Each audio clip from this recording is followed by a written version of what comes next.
Hi FoodTubers, I'm Mallika Basu and I cook quick and authentic Indian recipes. I'm really new to this channel, I'm super excited to be here and I'm going to make a classic chicken korma that you can whiz up in just a jiffy. If you like the sound of that, give us a thumbs up, will ya? Now let's get on with the recipe.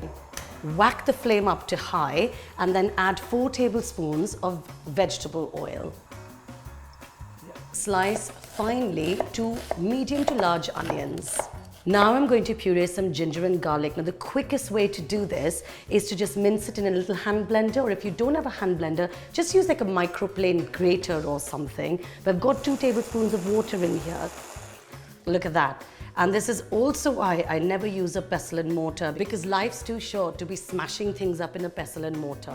With the heat whacked up and the oil sort of getting hotter and hotter, the first thing we're going to do is sizzle our spices. So we've got about an inch stick of cinnamon, 6 green cardamoms and 6 cloves, and we're going to drop them in the hot oil.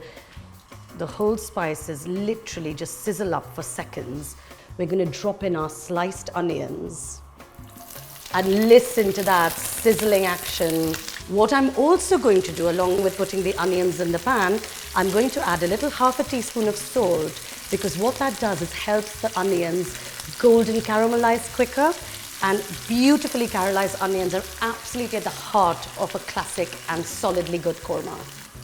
Don't rush this bit. It will take a good 15 minutes or so for the magic to happen. About 10 minutes in, you need to add the ginger and the garlic.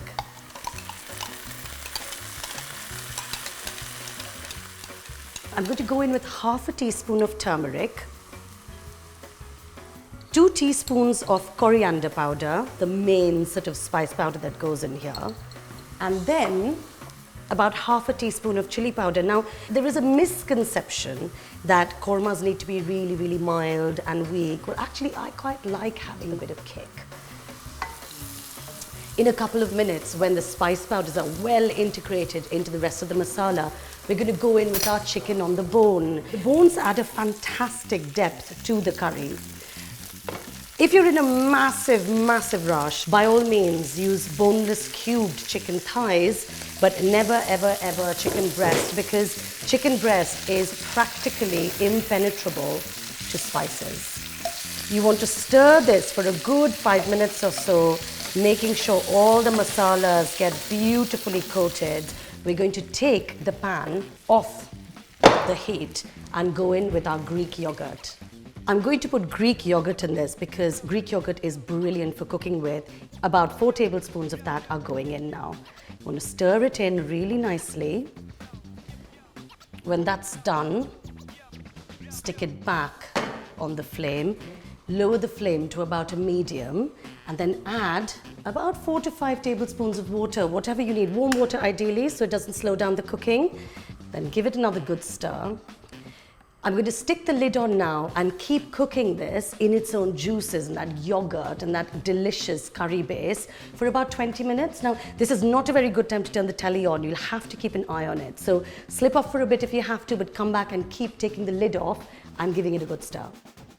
Now, in the north of India, we make chicken korma with yogurt. In the south of India, we make it with coconut milk. The unifying factor, however, is the addition of nuts. Now, you could use almonds or cashew nuts, but frankly, I prefer cashew nuts because you don't actually have to skin them.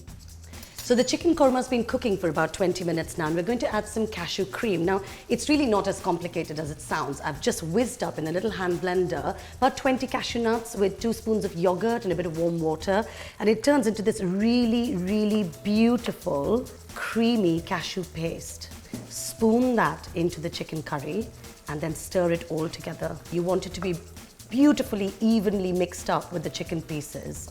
And you'll see your korma slowly turning a paler shade. And it smells absolutely divine, just really rich and creamy.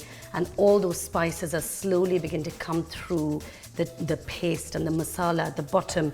Now, I'd bring the heat right down to a minimum when you're doing this. So you're not actually cooking, you're just infusing the cashew cream through that amazing masala base that is your curry. Sprinkle over about, just a little more than a pinch of garam masala.